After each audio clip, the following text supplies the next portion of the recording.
Really, Kubo? You're gonna make us wait to see this? Really? Bleach 541. Now, this chapter, I was really hoping to see who was truly going to be Zangetsu, what we were really going to see.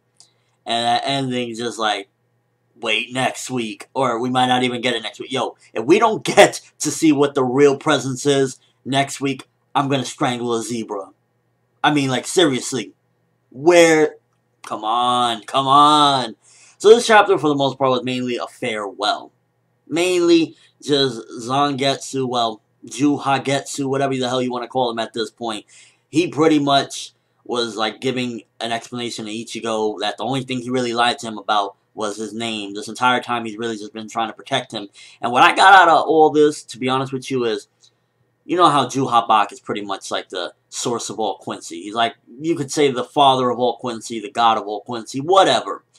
I feel as though the Zangetsu or Juha Bach, whatever that was inside of Ichigo, was formed from his mother that pretty much wanted to protect him. You know, this is my son, I love him. That was the remnants of his mother wanting him not to follow that life of a Shinigami, not to follow a path of, you know, suffering and despair. Like Zangetsu said, I never wanted to see you go through any of this. If you noticed, I was always trying to keep you from it. So he kind of, I guess, is like the essence of that. But at the same time, since Juha Bach is the father of all, it came in the form of Juha Bach. And at the same time, it's like, I guess, in a sort of way, in the essence of him is Juha Bach, but with the compassion of Ichigo's mom, therefore creating what he ultimately is, which he pretty much said, I am neither Juha Bach nor am I Zangetsu, I'm just this presence. And that's what I think really made him up altogether, like pretty much the caring of Ichigo's mom with Juha Bach, the power of Juha Bach. Overall, I wish we would have got a little bit more with this chapter.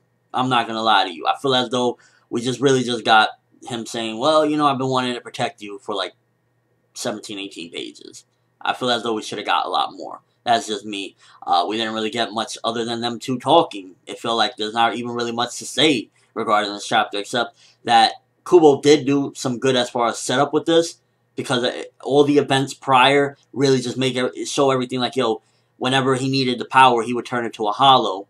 Whenever, you know, and it just really makes you question, okay, he's only been using a portion of his power, the portion that this Juha Getsu guy, Juha Bach, whatever the hell, we're going to call him Juha Getsu from now on. Juha Getsu. Whatever amount of power he's been allowing him to use, and he was able to defeat, defeat Aizen, and, go up against all these strong foes throughout this time, and he was only using a portion of his power. Once he is able to use the full abilities, what the hell is Ichigo going to be? I think that definitely this is going to be the power-up that he needs, and this is also pushing us forward towards the whole, the finale, as far as, like, the final fight with Juha Bach. But it just really brings curiosity, like, yo, just what is the true extent of Ichigo's power? If he's been held back this entire time, not by any other means, but by Juha Getsu, how far is he going to go? Is he going to be far surpassed Captain Commander level? Where is his power going to be after this revelation? And also, I want to see what's the form of the true Zangetsu form. Obviously, the way he was saying it was kind of like in a mystifying way. Your power is the real Zangetsu you, but we're going to actually hopefully see who was in or what was in that flashing light when the chapter ended. I'm thinking it's a possibility. Maybe it could be some form, actual form looking of like maybe Ichigo's mom or something. I don't know. It's like, what really could it be? Could it be the Mugetsu looking being? I'm not exactly sure what it would be, but the fact of the matter is that this was pretty much just a farewell and giving a little bit more connections, showing like everything had a reason for the most part in Bleach. And that's wonderful. That's really wonderful, because at the end of the day, a lot of the times people were calling ass pull here. This is bullshit. What the hell is Kubo doing? And he had it all planned out all along. Or he connected it very beautifully. Either or. But it all makes sense. And I'm just overall glad that we kind of got past this. But this chapter definitely, at the very least, should have gave us something. Because pretty much it was just saying, hey, I did this because of this. I did that because of that. We could infer that. We can, So we can infer all that. We should have at the very least gotten at the end to see what was in the flashing light at the very end of it. I'm just saying. Chapter, give it 2.5 out of 5. I just want to see what the hell's next. What is the being? How strong is Ichigo with his full power now? Now that Juha, Getsu, Juha, Bach, whatever, is not holding him back anymore. Because he was holding him back this entire time. Letting him use a portion of his power. So now he's going to be able to just kick some major ass, and I'm loving it. 1,000-Year Blood War, everyone is getting ready, and Ichigo is no exception. He's going to be able to kick some ass, and we still got a lot of mysteries to go. It's not only just the final fight, we still got the Soul King. What's Aizen's connection to the Soul King? You know, we got tons of different things, so let's see how far this power will take Ichigo now. And we shouldn't see any more power-ups after this either, because this is like the ultimate power. He can use all of his power now. He's not being held back by this being anymore, so...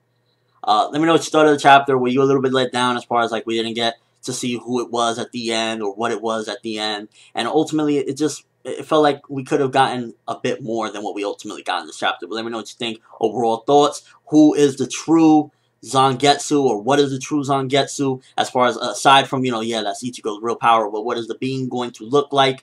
And just any predictions, because I don't know, this chapter didn't really offer too much to talk about this week. But yeah, that's all I have for this review. Thanks for watching. Hope you enjoyed. Thumbs up if you can't wait to see what was in that flashing light. I'm hoping it's something crazy, and I'm hoping that Ichigo, when he comes out, he's going to look even more badass and really be able to stand up to, you know, Juha, Bach and any other threat that he has at this point. Because especially if the Soul King turns out to be evil or something, we're going to have some real shit on our hands. I'm ForneverWorld, and as always, people, have an awesome day.